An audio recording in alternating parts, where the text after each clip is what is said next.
Welcome back to Tarik Talk. Let's get into today's episode. Esther Art Fair returns to New York City from May 12th through May 16th, 2026, continuing its rise as one of the most talked about independent contemporary art fairs operating during New York's massive Spring Art Week. Now, compared to some of the larger commercial fairs dominating headlines every May, Esther Art Fair occupies a very different kind of space within the contemporary art world. And honestly, that's exactly why so many artists, curators, collectors, and younger galleries have become increasingly interested in it.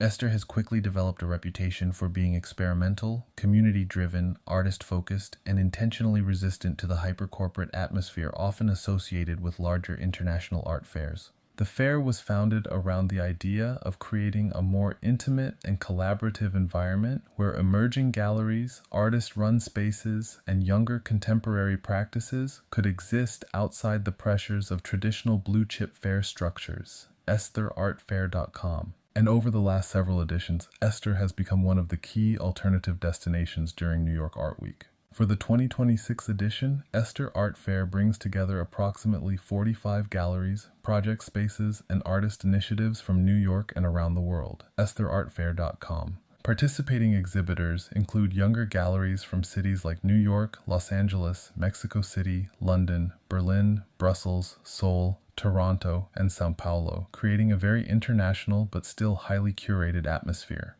And unlike mega fairs where booths can sometimes feel repetitive or overly commercial, Esther strongly encourages focused presentations and experimental installations. That curatorial freedom changes the feeling of the fair itself. Visitors move through spaces that often feel more like temporary exhibitions rather than purely sales-driven booths. And honestly, that slower and more thoughtful atmosphere is part of what makes Esther stand out. The fair encourages discovery. People spend time with the work. Conversations happen naturally. Artists and gallerists engage directly with audiences. And because many participating galleries are younger programs, visitors often encounter artists at important turning points in their careers. Another major aspect of Esther Art Fair 2026 is the fair's emphasis on interdisciplinary and experimental practices. Painting exists beside installation, sculpture beside performance, photography beside soundworks, textile practices beside immersive digital environments. The fair embraces artists working fluidly across mediums, and that openness reflects broader shifts happening throughout contemporary culture right now. Artists increasingly move between disciplines rather than staying confined to traditional categories. Esther fully embraces that hybridity. Another exciting development this year is the expansion of Esther's site-specific installations and pop-up programming happening throughout New York City during the week.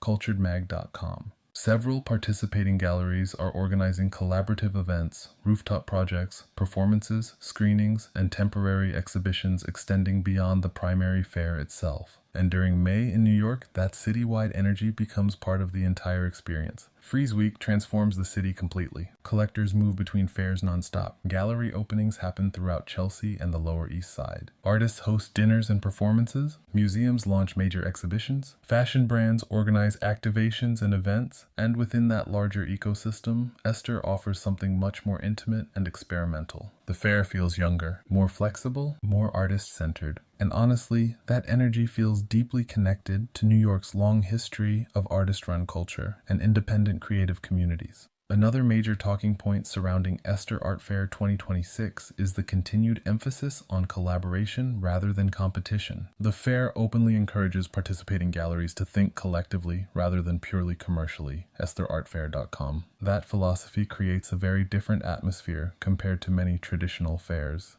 There's less hierarchy, less intimidation, less pressure to perform luxury. Instead, the focus remains strongly connected to experimentation, conversation, and community building. And visitors consistently mention how approachable the fair feels because of that atmosphere. Another exciting aspect this year is the strong presence of artist-run spaces and independent curatorial initiatives. Several exhibitors operate entirely outside conventional gallery systems, presenting collaborative projects, temporary collectives, publishing programs, and alternative exhibition models. ArtReview.com. That inclusion feels incredibly important because some of the most innovative work happening today often emerges outside traditional institutional structures. Esther recognizes that, and by giving visibility to those practices, the fair expands conversations around what contemporary art spaces can actually become. Another major highlight of the 2026 edition is the increased integration of performance and live programming throughout the fair week. Several artists are presenting durational performances, sound installations, spoken word collaborations, and audience interactive works unfolding in real time, artforum.com. That live dimension creates an atmosphere that feels constantly evolving. The fair changes throughout the day, installations shift. Performances emerge unexpectedly. Audiences become participants, and honestly, that unpredictability gives the fair a strong sense of immediacy. Another thing people consistently mention about Esther is its emotional atmosphere. There's vulnerability inside many of the presentations, there's experimentation, there's openness to failure and risk. And compared to larger fairs where presentations can sometimes feel highly polished or market calculated, Esther often feels refreshingly human. The work feels alive. Another major focus this year is inclusivity and representation. The fair continues prioritizing galleries and artists from underrepresented communities, including women artists, queer artists, artists of color, immigrant artists, and multidisciplinary practitioners whose work challenges traditional institutional narratives. EstherArtFair.com. And importantly, that inclusivity feels embedded structurally into the fair's identity rather than functioning as surface-level branding. That distinction matters. The conversations happening inside Esther often reflect broader questions surrounding access, visibility, labor, identity, and sustainability within the art world itself. And honestly, those conversations feel increasingly urgent right now. Another exciting development surrounding the 2026 edition is the fair's growing engagement with technology and digital experimentation. Several exhibitors are presenting immersive media environments, projection-based installations, AI-influenced works, interactive sound pieces, and hybrid physical-digital practices. Observer.com. But unlike highly commercial tech-focused events, the digital work here often feels deeply conceptual and artistically experimental rather than product-driven. That balance helps maintain the fair's intimate and creative identity. Another fascinating aspect of Esther Art Fair is how it positions itself within the broader New York art ecosystem. The fair does not attempt to compete directly with mega fairs like Frieze or TIFAF. Instead, it creates its own lane entirely. More collaborative, more experimental, more community-oriented, and honestly, that independence may be exactly why the fair continues growing in influence. Younger collectors increasingly want experiences that feel authentic rather than overly corporate. Artists want environments that allow risk-taking. Curators want spaces where discovery still feels possible. Esther seems very aware of those desires. Another important element of the fair is affordability and accessibility. Many participating galleries present works at more approachable price points compared to larger international fairs, helping younger collectors engage directly with contemporary art collecting. EstherArtFair.com. That accessibility changes the energy significantly. Students attend. Emerging collectors attend. Local artists attend. The audience feels broad and diverse. And because of that openness, the fair develops a strong sense of community throughout the week. Another thing that makes Esther particularly interesting is its refusal to fully separate art from broader cultural life. Music, design, fashion, architecture, publishing, film, and performance all intersect naturally within the fair environment. And honestly, that interdisciplinary energy feels incredibly contemporary. The boundaries between creative disciplines continue dissolving. Esther embraces that fluidity rather than resisting it. Esther Art Fair 2026 runs from May 12th through May 16th in New York City during one of the busiest and most internationally connected weeks in the contemporary art world. EstherArtFair.com. And for anyone interested in emerging galleries, artist-run culture, experimental contemporary practices, and one of the most intimate and forward-thinking fairs in New York, Esther Art Fair continues to offer an experience that feels deeply connected to the future of independent contemporary art. Welcome back to Tarik Talk. Let's get into today's episode. Clio Art Fair returns to New York City for 2 consecutive editions this spring, running May 7th through May 10th, and again May 14th through May 17th, 2026, continuing its mission as one of the most artist-focused and independent alternative fairs in New York. Now, compared to some of the larger commercial fairs happening during Frieze Week, Clio Art Fair has always operated with a very different philosophy. And honestly, that difference is exactly what has made the fair stand out over the years. Clio was founded specifically to support independent artists and galleries that may not fit comfortably within the traditional blue-chip art market system. The fair openly describes itself as an anti-fair fair. And what that means is that Clio intentionally prioritizes artists over market hierarchy, experimentation over prestige, and direct engagement over exclusivity. ClioArtFair.com. That identity shapes everything about the atmosphere of the fair itself. Unlike many large international fairs, dominated by mega galleries and multi-million-dollar presentations, Clio focuses heavily on independent voices, self-represented artists, emerging galleries, and creators working outside conventional market structures. And because of that, the experience feels very personal. Visitors often speak directly with the artists themselves. Conversations become longer and more intimate. There's less distance between creator and audience. And honestly, that level of accessibility is increasingly rare within the contemporary art world. For the 2026 editions, Clio Art Fair features approximately 100 artists and exhibitors across the two May editions combined, presenting painting, sculpture, photography, installation, mixed media, performance, digital works, textile-based practices, and experimental interdisciplinary projects. ClioArtFair.com. The fair once again takes place in Chelsea, positioning itself directly inside one of the most active gallery districts in New York City during one of the busiest periods of the international art calendar. And because the fair overlaps with Frieze Week and multiple other fairs happening simultaneously across Manhattan, the city itself becomes part of the larger experience. Collectors move between fairs all day. Gallery openings happen nonstop. Artists host dinners and performances. Curators schedule studio visits across multiple neighborhoods. Museums launch major exhibitions around the same time. And within that massive ecosystem, Clio offers something more intimate and artist-driven. Another major aspect of Clio Art Fair 2026 is the continued emphasis on independent practice and curatorial freedom. Many participating artists are not represented by major galleries at all. That openness creates space for artists working outside commercial expectations, allowing for a much broader range of perspectives and aesthetics to coexist within the fair. And honestly, that diversity is one of Clio's biggest strengths. You encounter highly polished contemporary painting beside raw conceptual installations,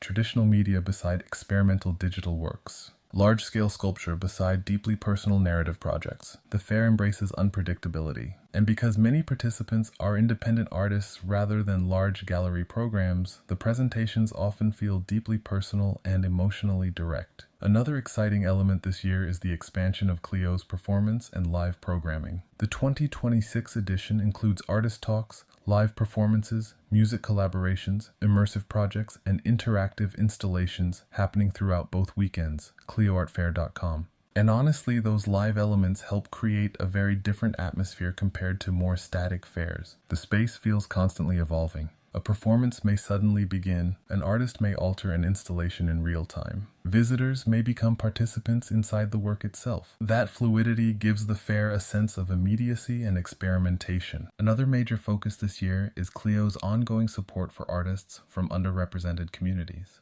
The fair continues prioritizing participation from women artists, LGBTQ+ artists, immigrant artists, artists of color, disabled artists, and multidisciplinary creators whose work challenges traditional market categories.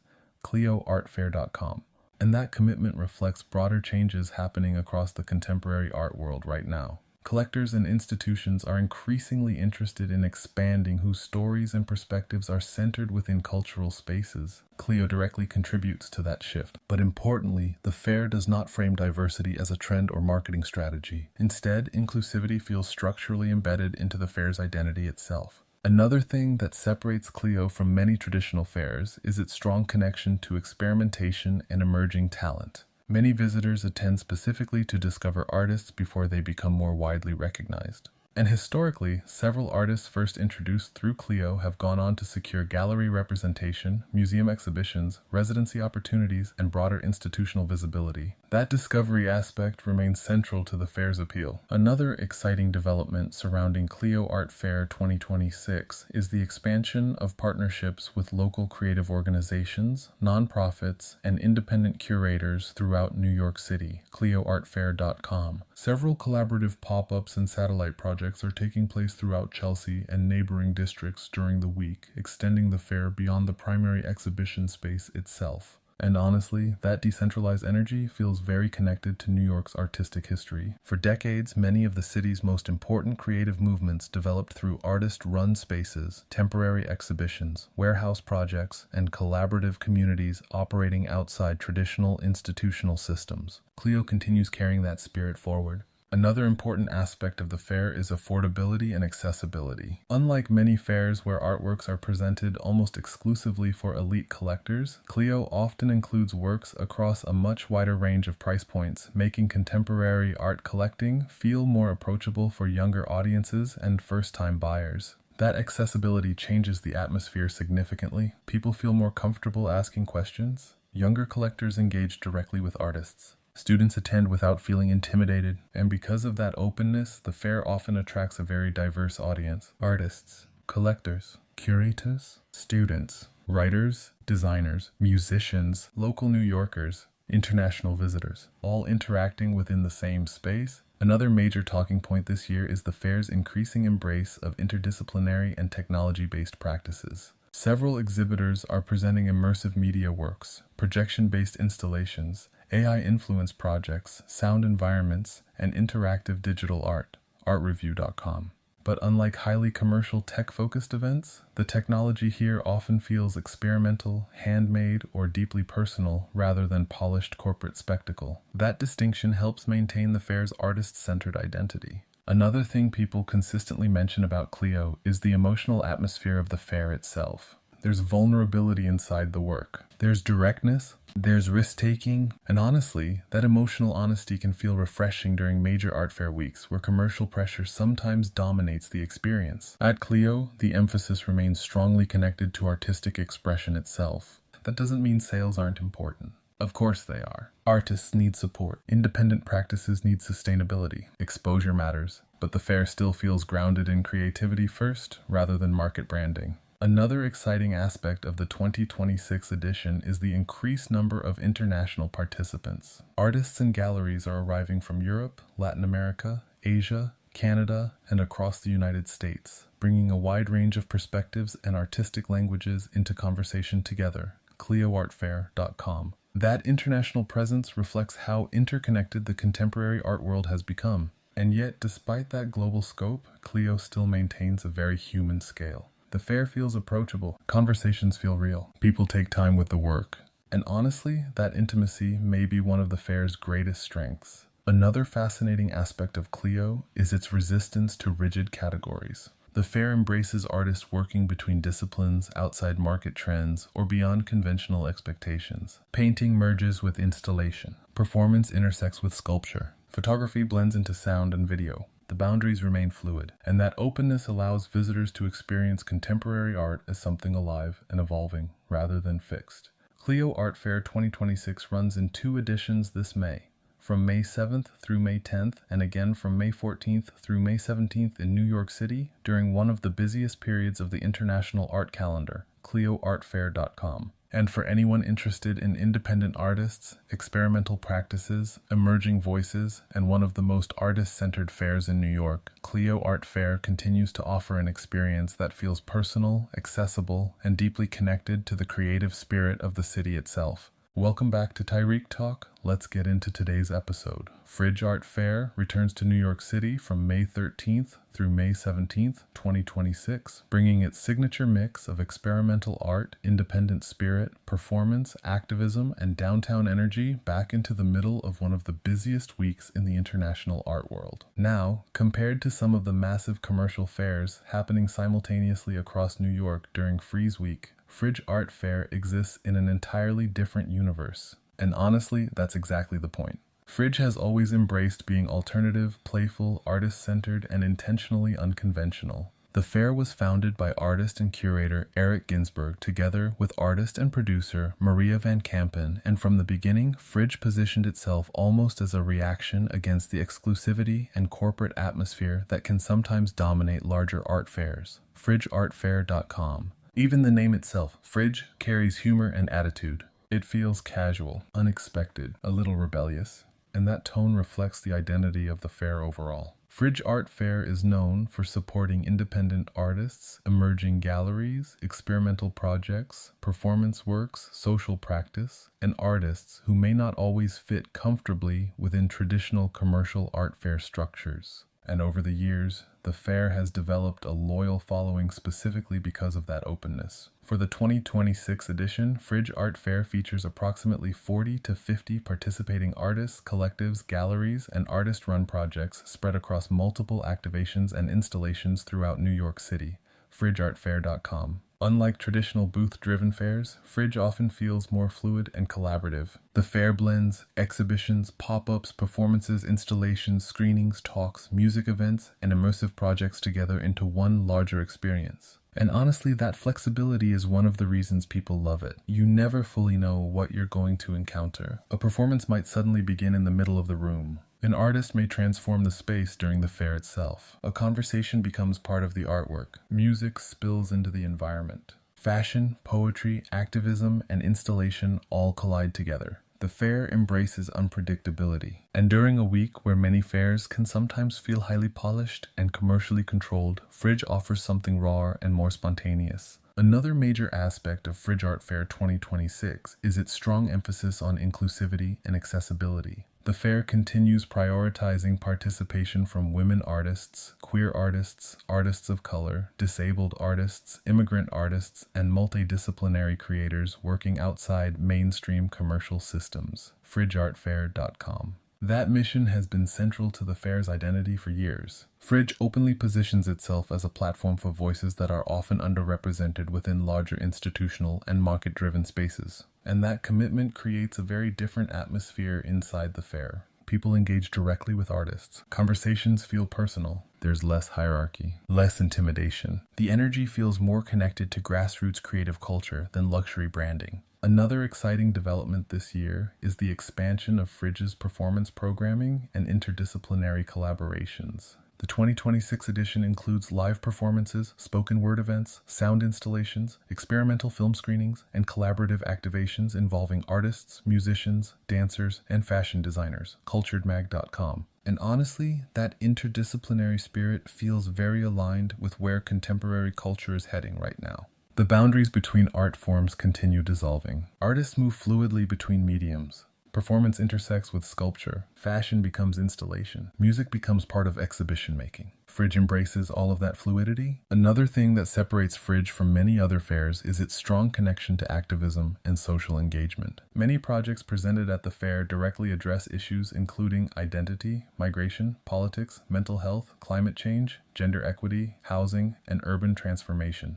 Artforum.com. But importantly, the fair approaches those conversations through creativity, humor, experimentation, and community building rather than institutional distance. That immediacy makes the experience feel incredibly alive. Another major highlight this year is the fair's continued partnership with independent nonprofits, local artist organizations, and alternative creative spaces throughout New York City. FridgeArtFair.com. Several collaborative pop-ups and satellite projects are happening across Manhattan and Brooklyn during the week, extending the fair beyond a single physical venue.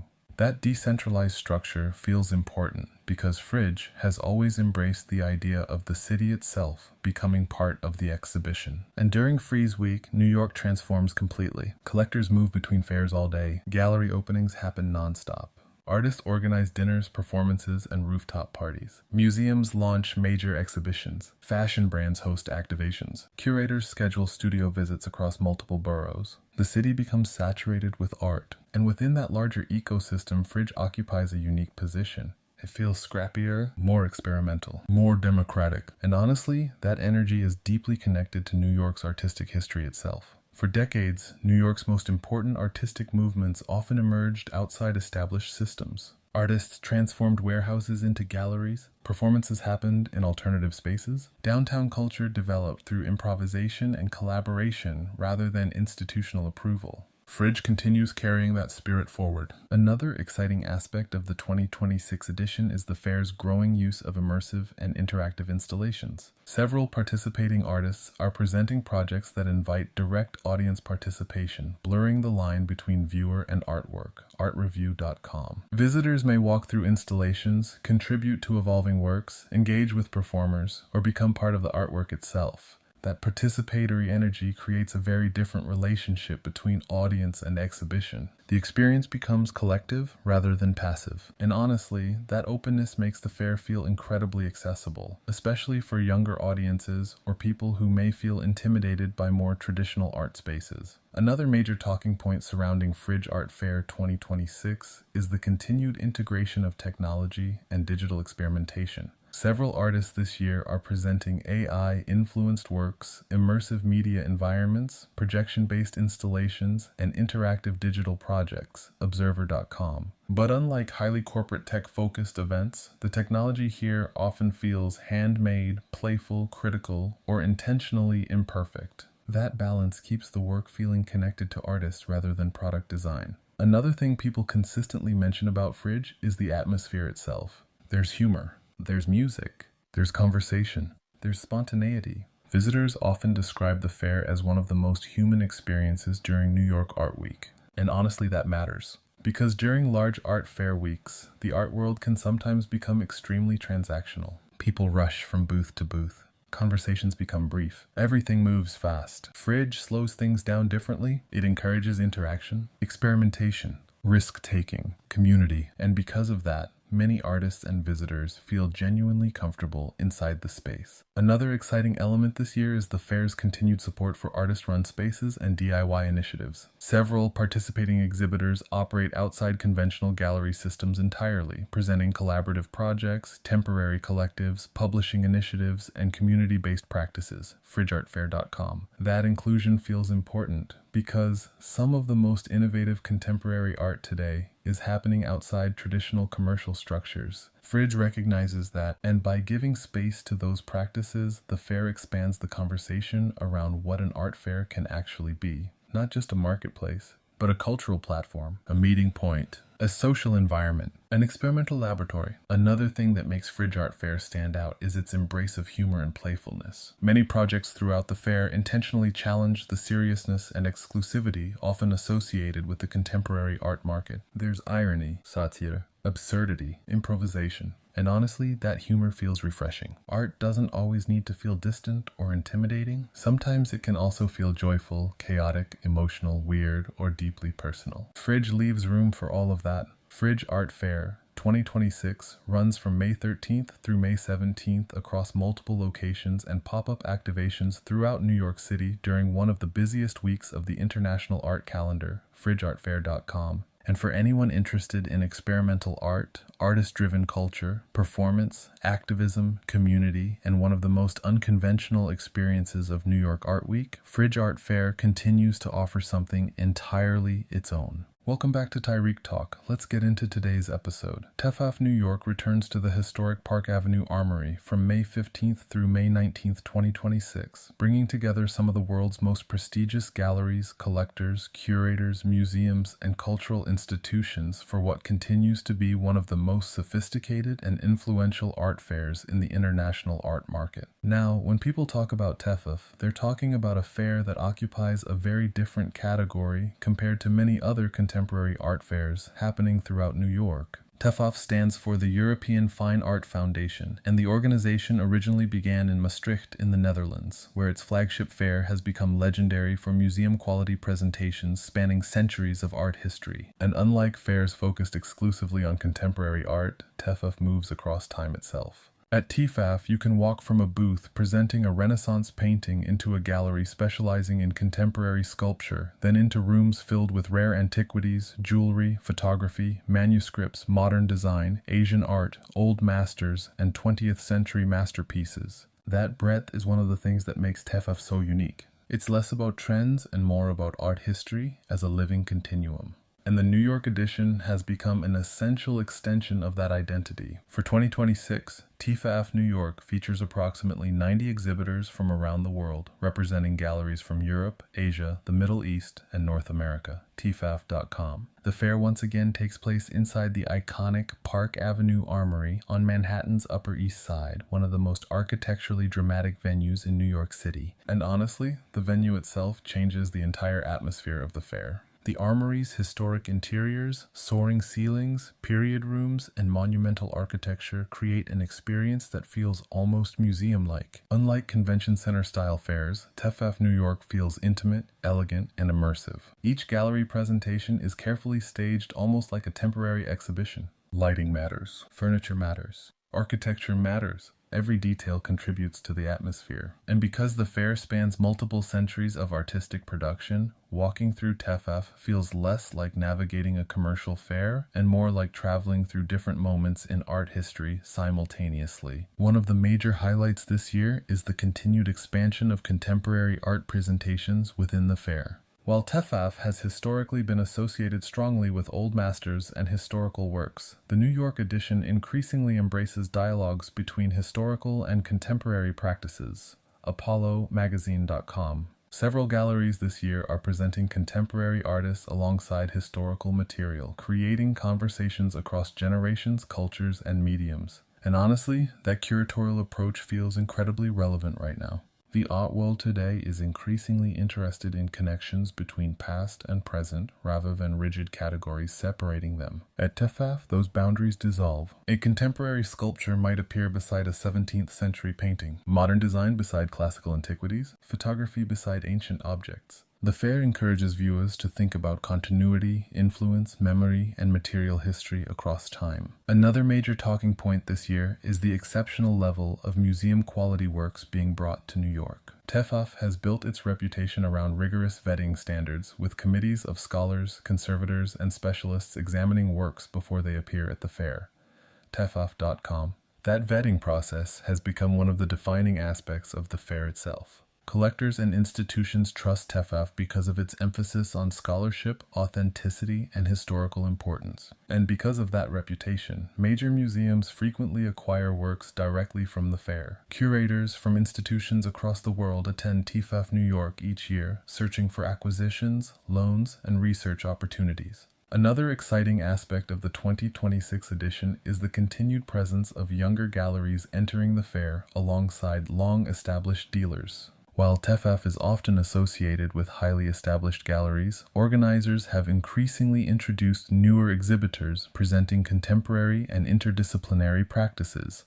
TheArtNewspaper.com. That balance between historical expertise and contemporary experimentation gives the fair a much more dynamic energy. And unlike fairs dominated purely by speculation or trend cycles, TFAF often feels grounded in long-term cultural value. The conversations happening here are not only about market momentum. They're also about preservation, scholarship, and historical significance. Another major focus this year is TFAF's cultural partnerships and museum collaborations. The fair continues working closely with major institutions throughout New York City, including partnerships involving museum programming, collector events, and educational initiatives, TFAF.com. And during TFAF Week, many museums coordinate important exhibitions and events around the fair's presence in the city. Collectors move between the Armory, museum galas, private collection visits, gallery dinners, and institutional openings throughout Manhattan. The atmosphere feels extremely international. You have museum directors from Europe speaking with collectors from the Middle East, curators from Asia meeting dealers from New York,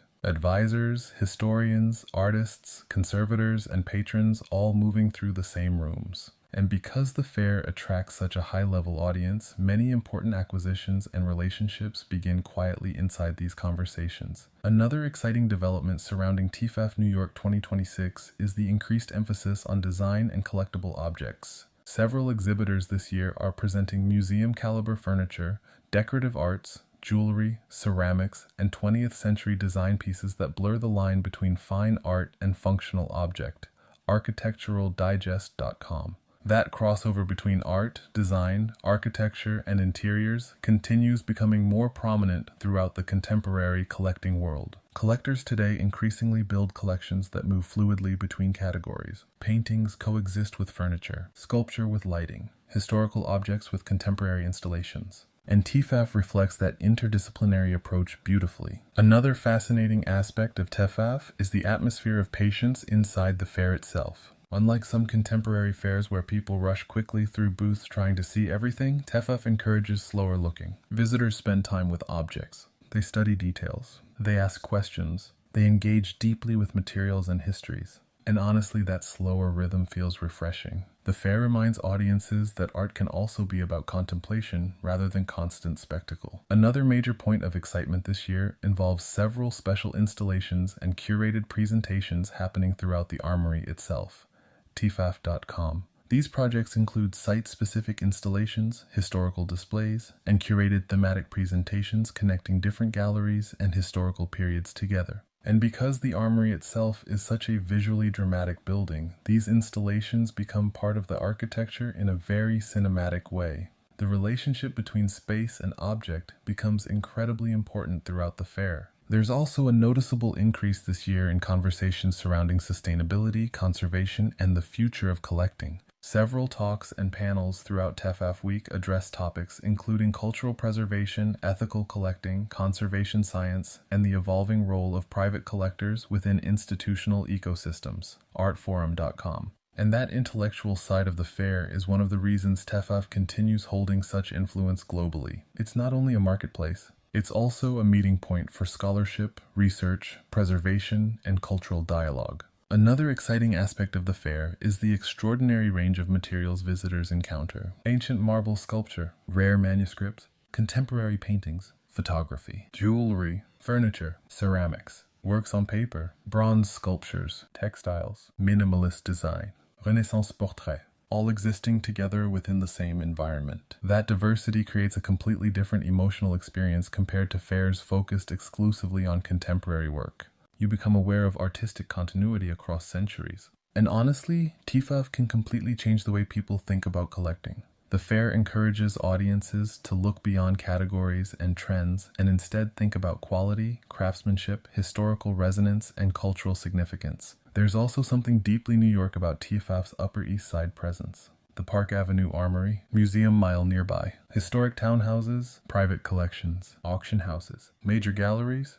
The neighborhood itself reinforces the fair's atmosphere of history, collecting, and cultural legacy. And during TEFAF Week, the Upper East Side becomes one of the central meeting points of the international art world. TEFAF New York 2026 runs from May 15th through May 19th at the Park Avenue Armory in New York City, TEFAF.com. And for anyone interested in museum-quality art, historical dialogue, contemporary innovation, and one of the most intellectually ambitious fairs in the world, TEFAF New York continues to stand in a category entirely of its own. Welcome back to Tarik Talk. Let's get into today's episode. Future Fair returns to New York City from May 13th through May 16th, 2026, once again taking over Chelsea Industrial during one of the busiest and most internationally connected weeks in the contemporary art world. Now, compared to some of the larger global mega fairs happening during Frieze Week, Future Fair occupies a very different position within the art world ecosystem. And honestly, that difference is exactly what has made the fair so important over the last several years. Future Fair was founded with a very specific mission to create a more equitable, transparent, and sustainable art fair model for younger galleries and emerging artists. That mission feels especially relevant right now.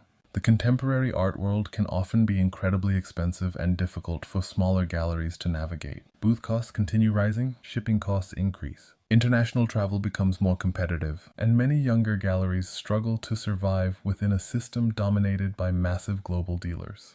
Future Fair emerged as a response to those realities. Founded during the pandemic era by art dealers Rachel Mijares Fick and Rebecca Laliberte, the fair was built around the idea that emerging galleries deserved better access, fairer pricing structures, and stronger community support. FutureFairs.com. And since launching, the fair has quickly become one of the most respected emerging art fairs in New York.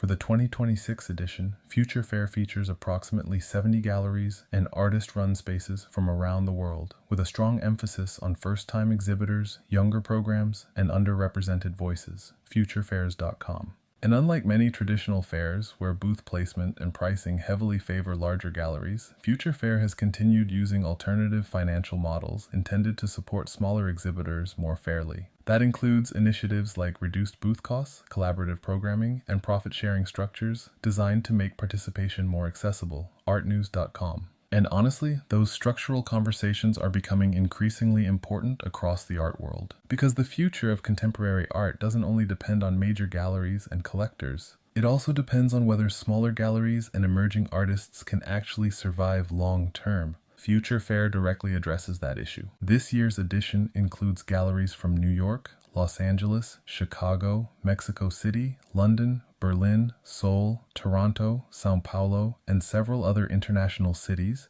Futurefairs.com. And what's exciting about the fair is the diversity of practices being presented. Painting, sculpture, photography, installation, textile work, digital media, performance, conceptual projects, ceramics, and interdisciplinary practices all coexist throughout the fair. There's a visible openness to experimentation, and because many exhibitors are younger galleries, visitors often encounter artists who are at major turning points in their careers. That sense of discovery really defines the atmosphere of Future Fair. People attend specifically to find artists they may not yet know. Collectors often describe the fair as one of the best places during New York Art Week to discover emerging talent before artists become heavily established within the market.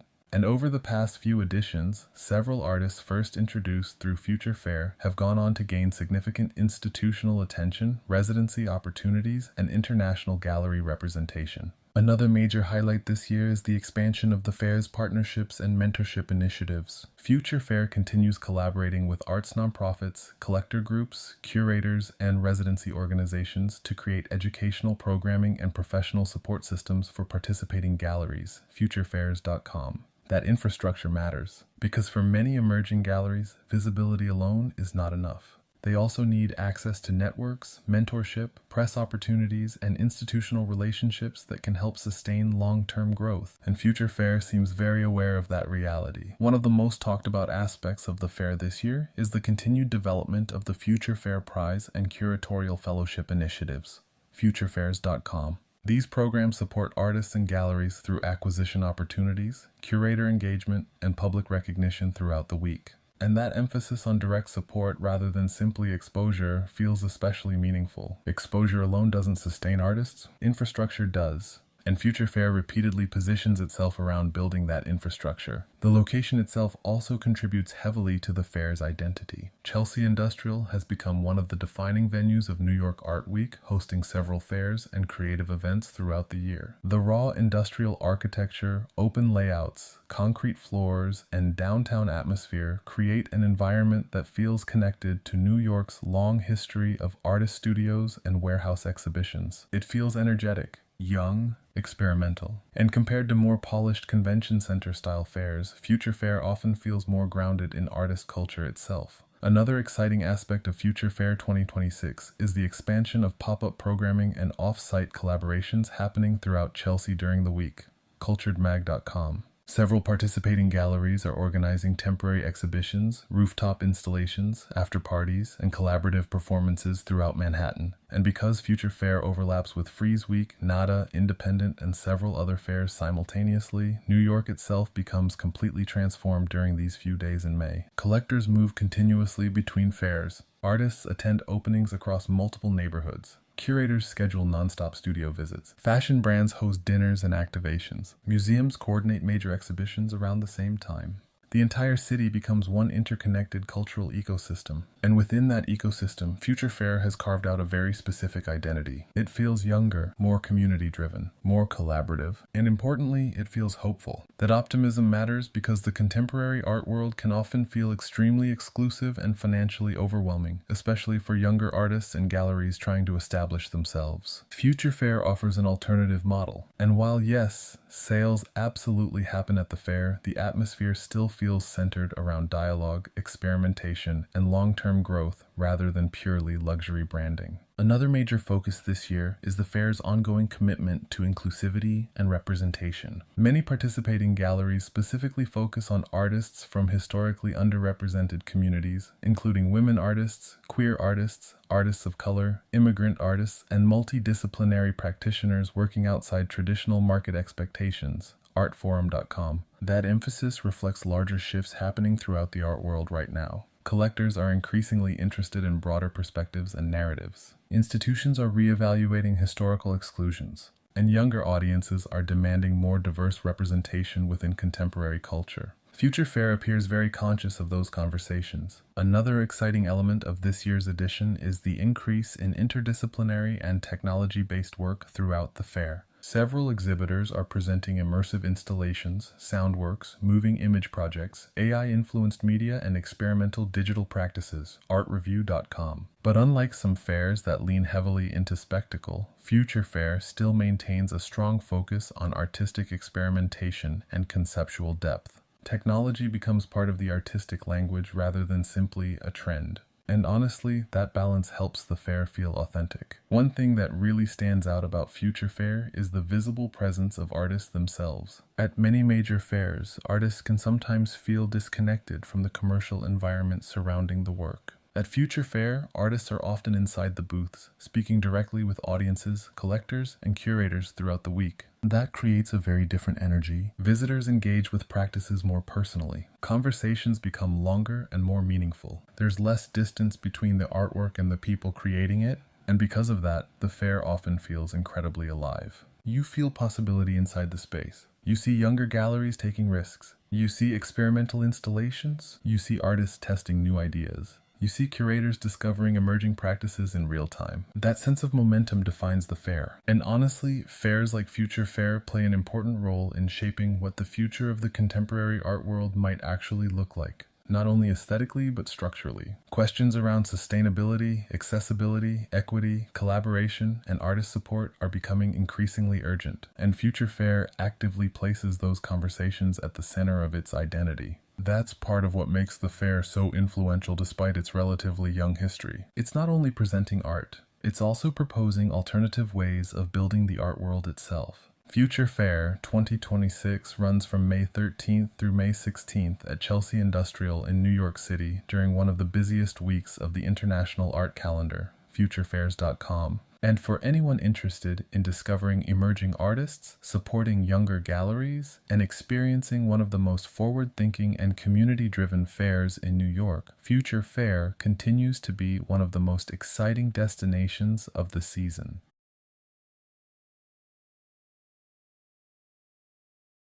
Welcome back to Tarik Talk. Let's get into today's episode. 154 Contemporary African Art Fair returns to New York City from May 13th through May 17th, 2026. Once again, bringing together galleries, artists, collectors, curators, and institutions from across Africa and the global diaspora for one of the most important art fairs dedicated to contemporary African art in the world. Now, for people unfamiliar with the name, the title 154 actually carries a deeper meaning. The 1 represents one continent. The 54 represents the 54 countries that make up Africa. And from the very beginning, the fair was created to challenge the way African contemporary art has historically been represented within the global art market. Founded by Touria El Glaoui in London back in 2013, 154 quickly became far more than simply an art fair. It became a platform for visibility, dialogue, education, and cultural exchange centered around artists from Africa and the African diaspora. And over the past decade, the fair has played a major role in helping reshape global conversations around contemporary African art. Today, artists from across the continent are increasingly being included in major museum exhibitions, biennials, institutional collections, and international art fairs, and 154 has absolutely been part of that shift. The New York edition has become especially important because of the city's role as one of the central hubs of the international art world. Each year during Frieze Week, 154 brings together an incredible range of voices, perspectives, and practices inside a much more intimate and focused environment compared to some of the larger mega fairs happening simultaneously across the city. For the 2026 edition, the fair features approximately 30 galleries representing artists from more than 17 countries across Africa, Europe, the Middle East, and North America, 154com. That international mix has always been one of the defining characteristics of the fair. You have galleries based directly in cities like Lagos, Accra, Johannesburg, Marrakesh, Cairo, Nairobi, and Dakar, exhibiting alongside galleries from Paris, London, New York, Dubai, and Brussels. And that global structure reflects the reality of contemporary African art today. The artists themselves are often working across multiple geographies. Many move between continents. Some are based within Africa, while others are part of a broader diaspora network stretching across Europe and the United States.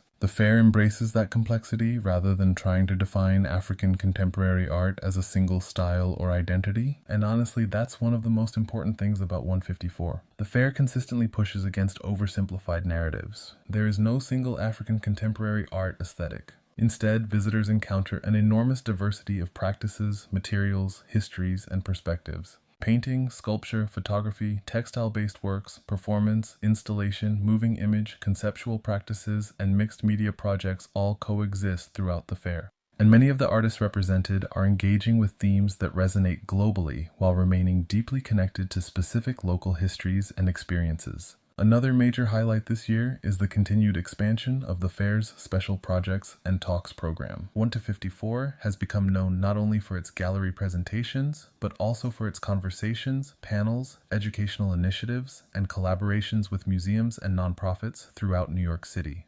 1-54com. The 2026 edition includes artist talks, curator conversations, collector forums, and discussions surrounding issues like migration, identity, sustainability, archival practices, and the evolving role of African institutions within the global art ecosystem. And honestly, those conversations are incredibly important because contemporary African art is still too often framed through limited or outdated perspectives within mainstream Western art history. 1-54 creates space for artists and curators to define those narratives themselves. That shift matters. The fair also continues its partnerships with educational institutions and residency organizations throughout New York, helping create opportunities for artists beyond the commercial side of the fair itself. 1-54com. And that balance between market visibility and long-term cultural infrastructure is part of why 1-54 has become so respected internationally. This year's edition also includes several highly anticipated solo presentations from emerging galleries and younger artists, gaining increasing international attention. Many collectors specifically attend 1-54 to discover artists before they become more widely visible in the broader market. And historically, the fair has been incredibly influential in launching artists into museum exhibitions, biennials, and institutional collections worldwide. Several artists who previously exhibited at 1-54 have since gone on to appear in Venice Biennale exhibitions, major museum retrospectives, and prominent international collections.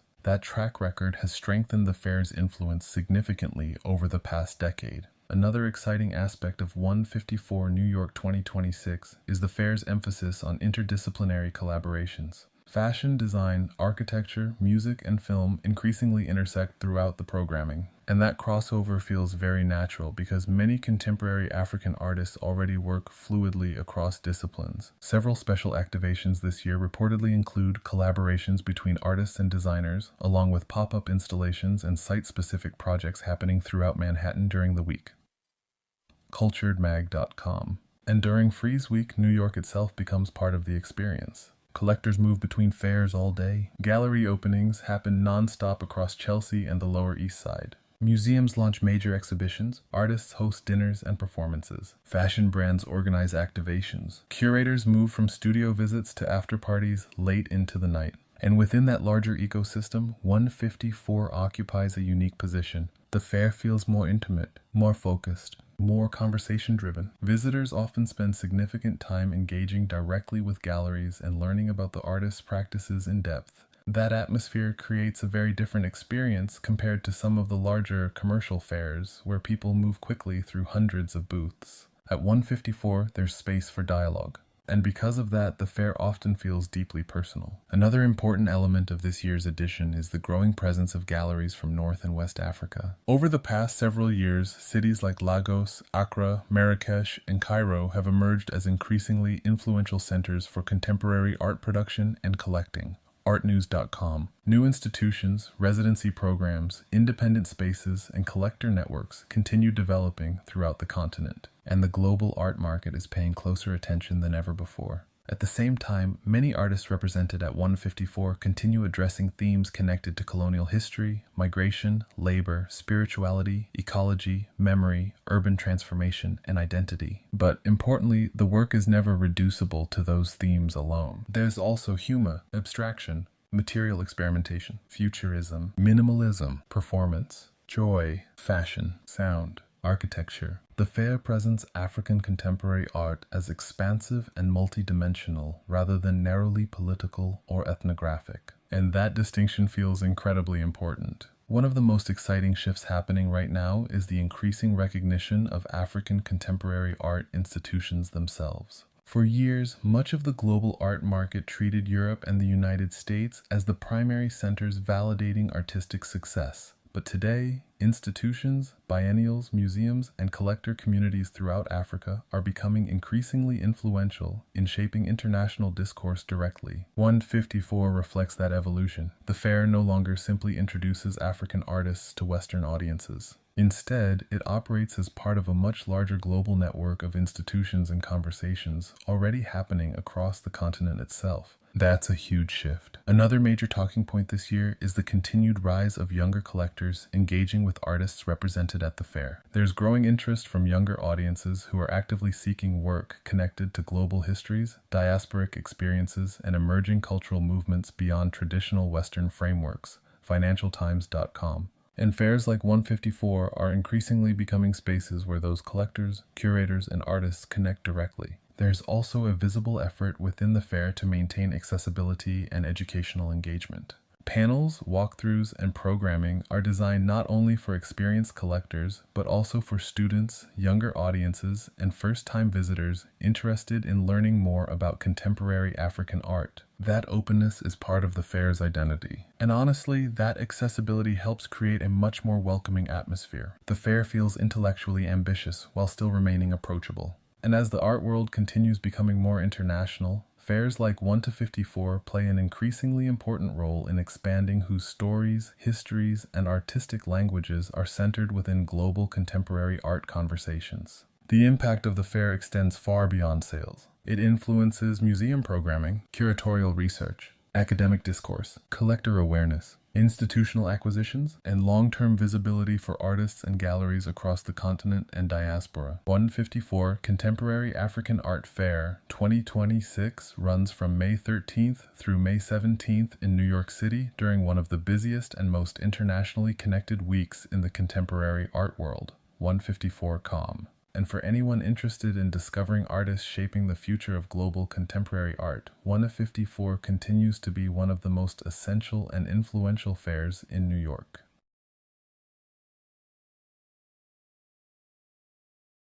Welcome back to Tarik Talk.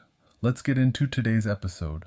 NADA New York returns from May 13th through May 17th, 2026. Taking over the iconic Starrett Lehigh building in Chelsea once again for what has become one of the most important platforms for emerging contemporary art in the world. Now, for people unfamiliar with NADA, the name actually stands for the New Art Dealers Alliance, and unlike many traditional art fairs, NADA operates as a non-profit organization.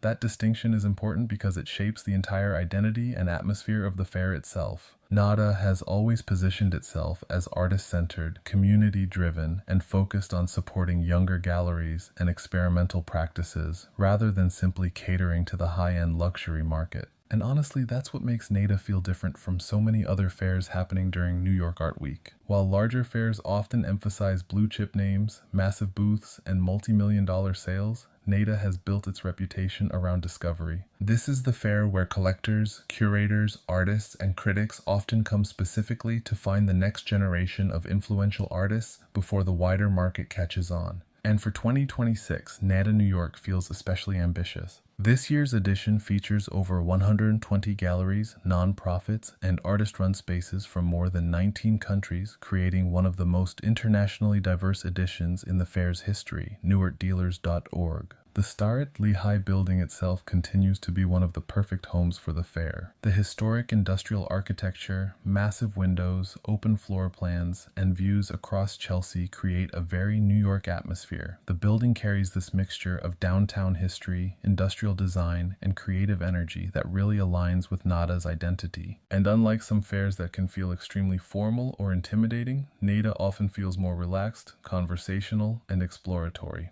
People spend time inside the booths. Artists are often present. Gallerists actually engage in long conversations. Collectors discover work organically. There's a sense of accessibility that makes the fair especially important for younger audiences entering the contemporary art world. One of the major highlights this year is the return of the TD Bank curated Spotlight section, which focuses on emerging galleries presenting ambitious solo and two artist exhibitions, newartdealers.org. This section has become one of the most anticipated areas of the fair because it allows galleries to take risks and present highly focused installations rather than trying to overcrowd booths with inventory, and that's something NADA consistently prioritizes. The fair repeatedly emphasizes curatorial experimentation over pure commercial presentation. This year's edition includes a particularly strong emphasis on artist-run initiatives and nonprofit organizations, continuing NADA's long-standing mission of supporting alternative art ecosystems. Participating spaces include independent galleries from New York, Los Angeles, Mexico City, São Paulo, Berlin, Seoul, London, Athens, Tokyo, and beyond. newartdealers.org.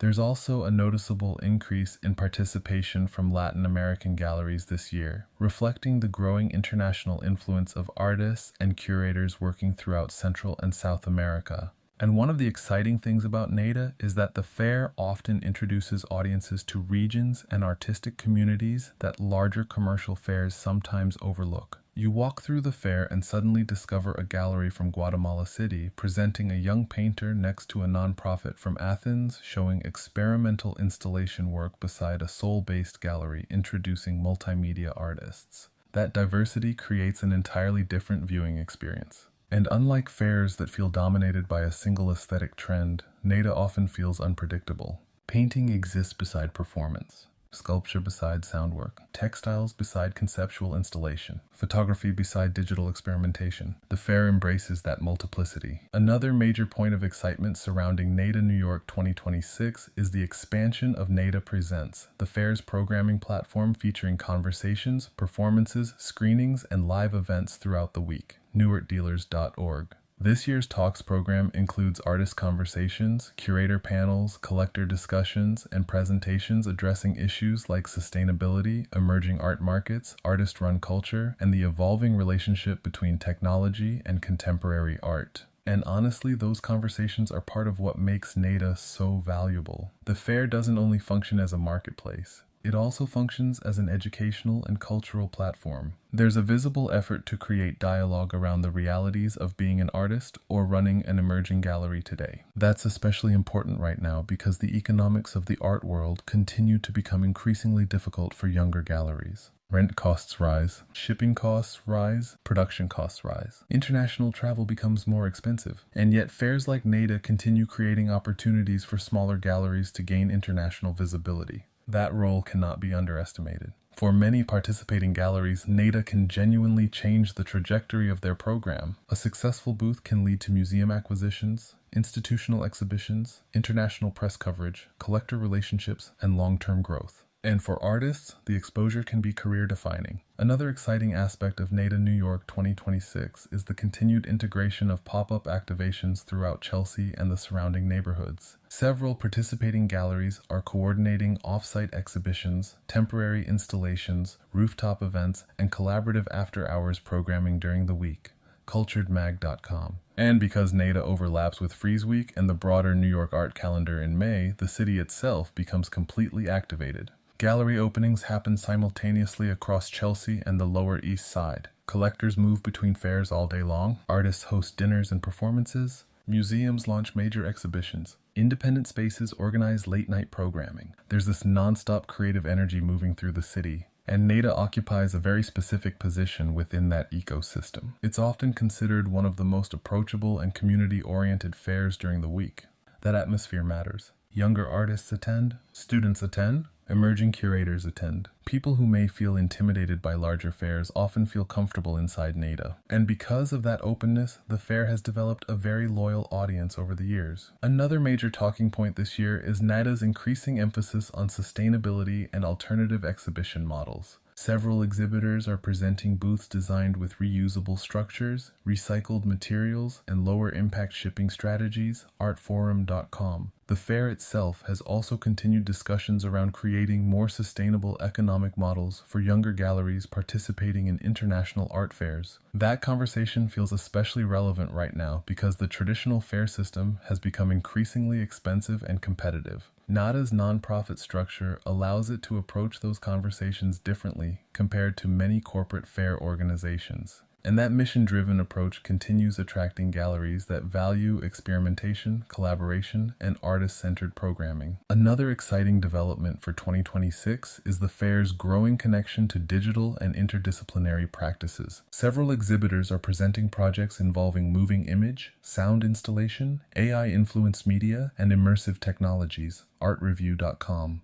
But unlike some technology-focused events that prioritize spectacle, NADA's approach still feels grounded in artistic inquiry rather than trend-chasing. The technology becomes part of the conversation rather than the entire focus. And that balance helps the fair maintain its identity. One thing people consistently say about NADA is that it still feels connected to artists in a very real way. The fair originated from a network of younger dealers trying to support one another and create alternatives within the traditional art market system. Even as the fair has grown internationally, that spirit still feels present. There's collaboration between galleries, there's openness between exhibitors, there's room for experimentation and failure. And honestly, that vulnerability is part of what makes contemporary art exciting in the first place. Not every booth needs to feel perfectly polished or hyper-commercial. Sometimes the most memorable work comes from risk-taking, and NADA continues creating space for that risk. The fair also maintains strong relationships with nonprofits, residency programs, and educational initiatives, helping connect emerging artists with broader professional networks. That infrastructure matters because the contemporary art world often depends heavily on access and visibility. Fairs like NADA create moments where artists, curators, collectors, writers, and institutions all intersect inside one environment.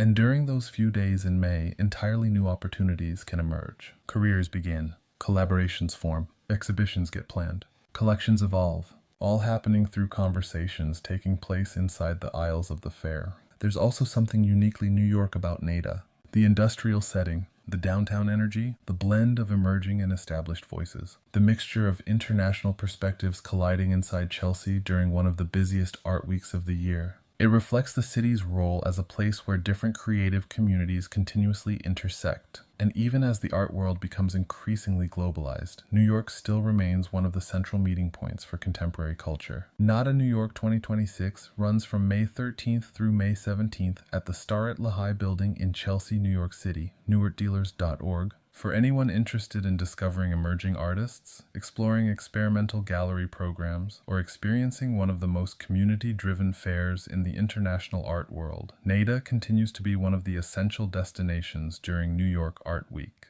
Welcome back to Tarik Talk. Let's get into today's episode. Independent Art Fair is back in New York City for its 17th edition, running from May 14th through May 17th, 2026, and this year marks one of the biggest transformations in the fair's history. For the first time ever, Independent is taking over Pier 36 on the Lower East Side, moving away from its longtime home at Spring Studios in Tribeca and expanding into a completely reimagined waterfront venue. The move is major, not only because of the scale of the new space, but because it signals a new chapter for one of the most respected alternative art fairs in the world. Pier 36 offers more than 70,000 square feet of exhibition space overlooking the East River, and according to organizers, the expanded venue more than doubles the footprint of previous editions. And honestly, that feels very fitting for Independent. Unlike many traditional mega fairs that focus heavily on scale and spectacle, Independent has always positioned itself differently. The fair has built its reputation around discovery, experimentation, curatorial thinking, and emerging conversations within contemporary art. Independent often feels less like a conventional trade show and more like walking through a temporary curated exhibition where galleries are encouraged to take risks. That identity has made the fair incredibly increasingly influential over the years. Many artists and galleries that first gained major visibility through independent later went on to exhibit internationally, join blue-chip programs, and enter museum collections.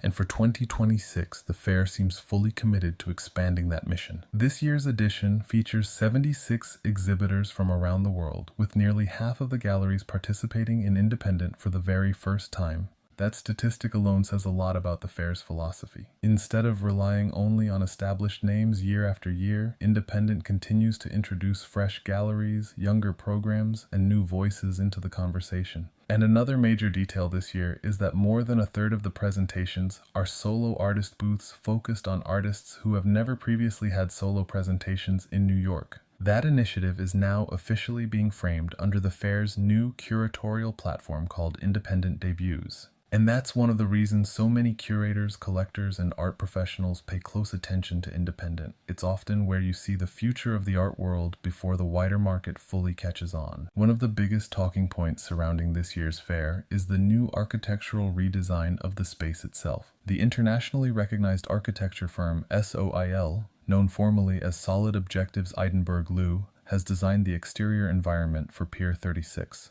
While the exhibition interiors are being developed by Diogo Passarinho Studio, also known as DPS. And instead of creating a generic convention center layout, the fair is approaching the design almost like a conceptual exhibition. The architecture reportedly draws inspiration from New York's downtown art history and the city's legacy of artist-run spaces and experimental environments from the 1970s and 1980s. That historical connection feels important because independent has always embraced a more downtown, artist-centered identity compared to some of the more corporate-feeling fairs. The Lower East Side location also strategically places the fair directly next to one of the strongest gallery neighborhoods in New York. And many of those nearby Lower East Side galleries are participating for the first time this year. New exhibitors include Spencer Brownstone Gallery, Kiang Maling, David Peter Francis, Superhouse, Osmos, and Post Times. Meanwhile, returning galleries include Uffner and Liu,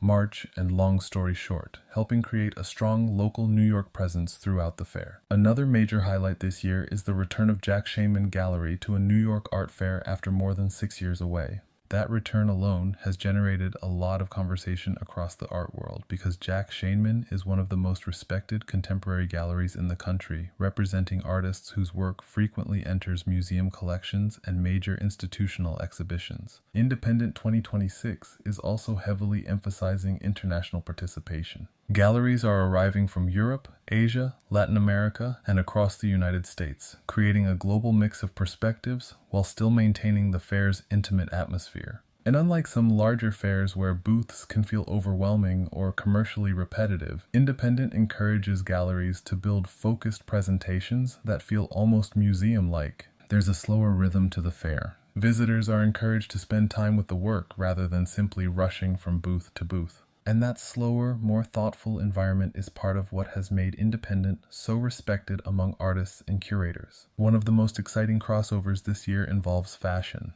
Independent 2026 is hosting a special project connected to Comme des Garçons and legendary designer Rei Kawakubo. More than 20 semi-unique recent pieces by Kawakubo will reportedly be presented within a site-specific architectural installation designed by the designer herself. And this marks the first major New York presentation of this body of work since the Metropolitan Museum of Art's groundbreaking Rei Kawakubo and Comme des Garçons exhibition back in 2017. That crossover between fashion, architecture, installation, and contemporary art feels very aligned with where the art world is heading right now. The boundaries between disciplines continue to dissolve. Fashion brands increasingly collaborate with artists. Artists create installations that feel cinematic or theatrical. Design becomes part of exhibition making itself. And fairs like Independent are becoming spaces where all of those worlds intersect. There's also a strong nonprofit and community partnership element surrounding this year's edition. Independent announced a partnership with the historic Henry Street Settlement, one of New York's oldest social service and arts organizations.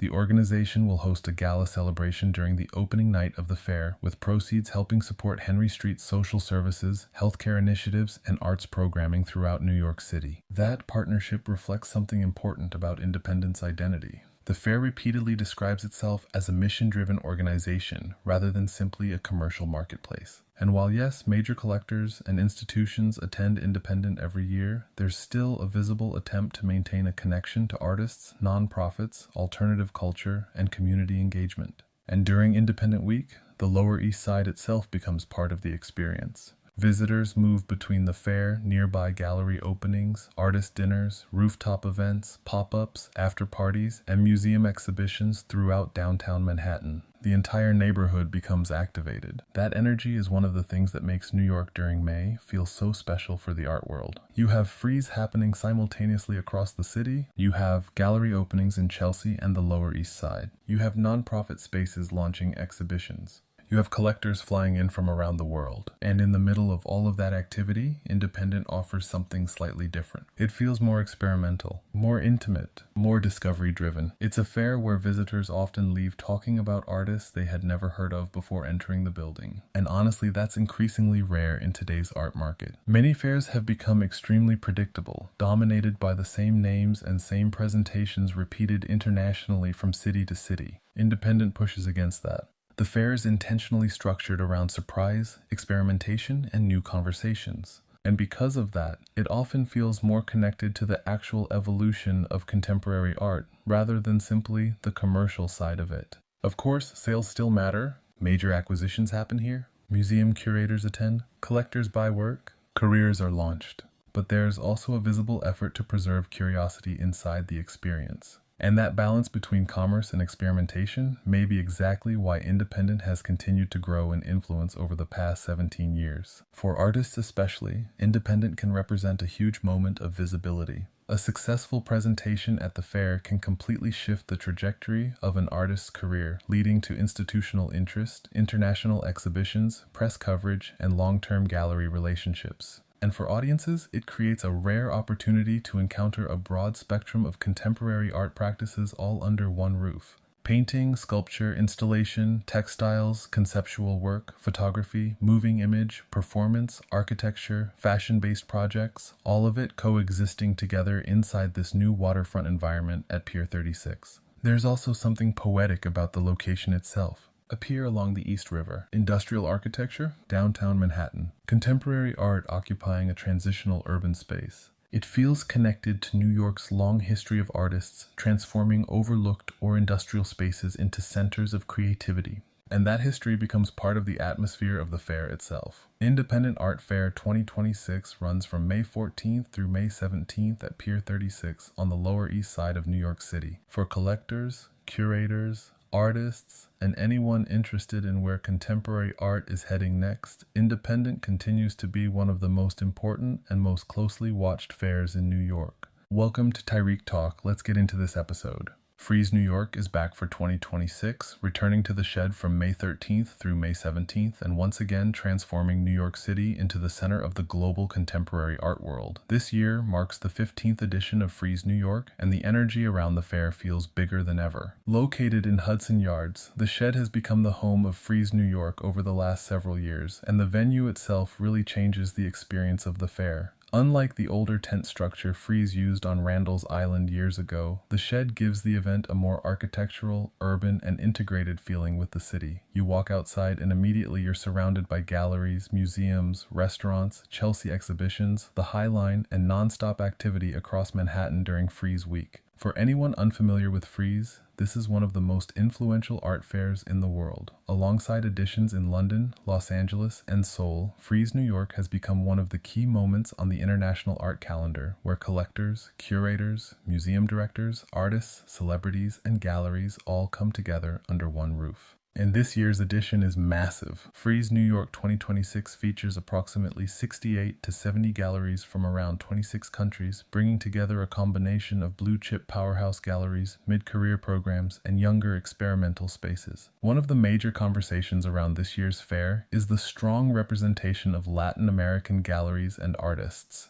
Frieze has specifically highlighted its increased focus on Central and South American voices in this edition, which feels especially important considering how influential Latin American contemporary art has become globally over the last decade. You have galleries coming from Brazil, Mexico, Argentina, Chile, and beyond, alongside major international exhibitors from Europe, Asia, and the United States. At the same time, many New York galleries continue to anchor the fair, creating this balance between local presence and global dialogue. Some of the major returning galleries include Gagosian, Hauser and Wirth, Pace Gallery, David Zwirner, Periton, White Cube, and Thaddeus Ropac. But what makes Frieze exciting is that it's never only about the mega galleries. One of the most anticipated sections every year is Focus, curated once again by Lumi Tan. The Focus section spotlights younger galleries that have been operating for under 12 years, often giving visitors the chance to discover artists before they become internationally established names. And that's really one of the most exciting parts of Frieze New York. You can walk from a booth presenting museum-level historical artists directly into a presentation by an emerging artist having one of the first major moments of their career. The fair creates these collisions between generations, markets, aesthetics, and geographies all happening simultaneously.